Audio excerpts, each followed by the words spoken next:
Well, time now for your weekend cover story. And picture this. You've just spent hours in the kitchen making a healthy, delicious meal for your toddler, only to have the said meal thrown on the ground while demanding chicken nuggets. The kid demanding chicken nuggets. It's an all too familiar scenario for so many parents out there, but there are some ways to create healthy, long-lasting eating habits for your entire family. And leading health expert from the Uni of Sydney, Dr. Nick Fuller, joins us in the studio with more. Nick, parents are pretty quick to label their kids fussy, but it's pretty normal, apparently.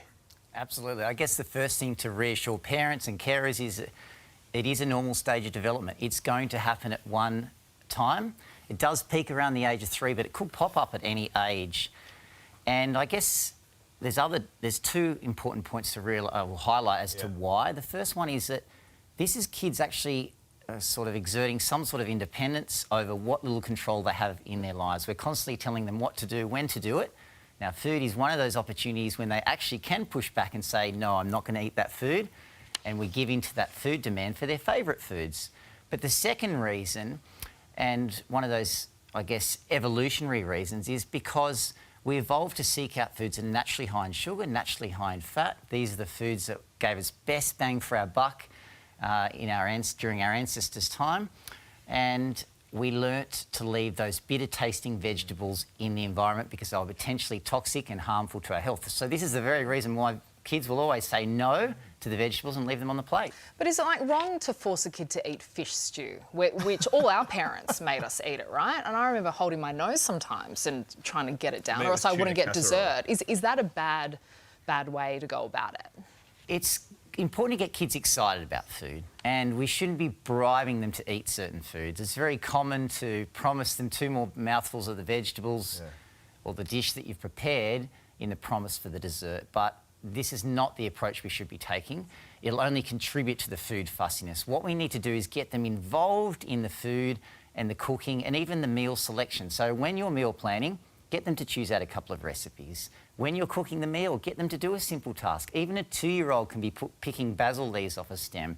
And then when you're actually serving it up, get them contributing to that. So you know, if they feel like they're part of that meal time and you're sitting around the dinner table together enjoying it. And they do mimic us being adults. Absolutely. Is that half of the challenge as well, to make sure you're eating the right meals, the healthy meals? Definitely. So our research at the University of Sydney shows that there is 6 simple steps or 6 simple habits to, you know, ensuring you raise children that are healthy and happy, but also so that you can see them program a healthy weight that lasts and projects throughout adulthood.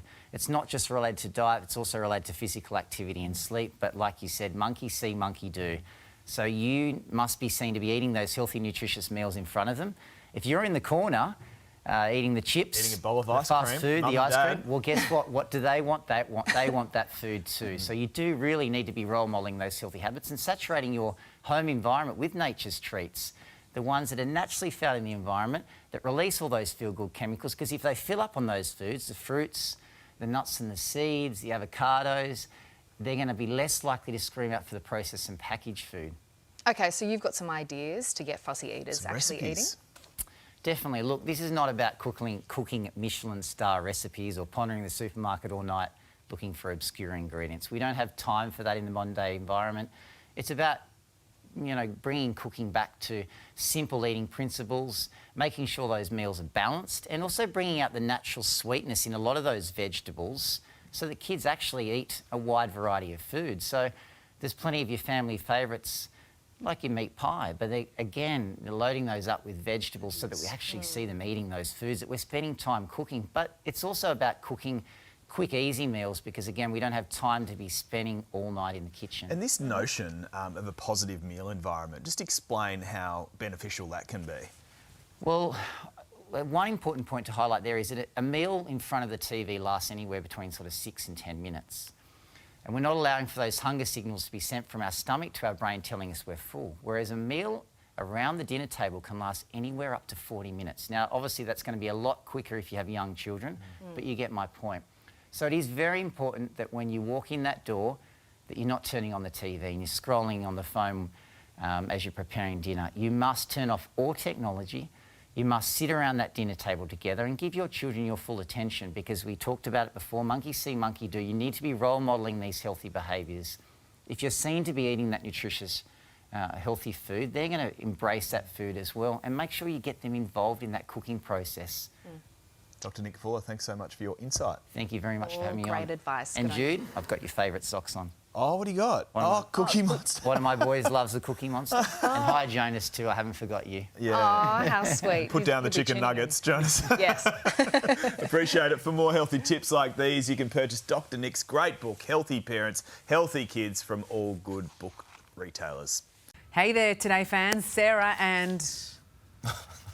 What's my name again? Oh my goodness, Carl. Hey, thanks for watching our YouTube channel, though. Subscribe now for more news, special reports, and amazing Aussie stories. And Carl misbehaving, Whoa, of course. that never happens. Always happens. What's she talking about? Always happens.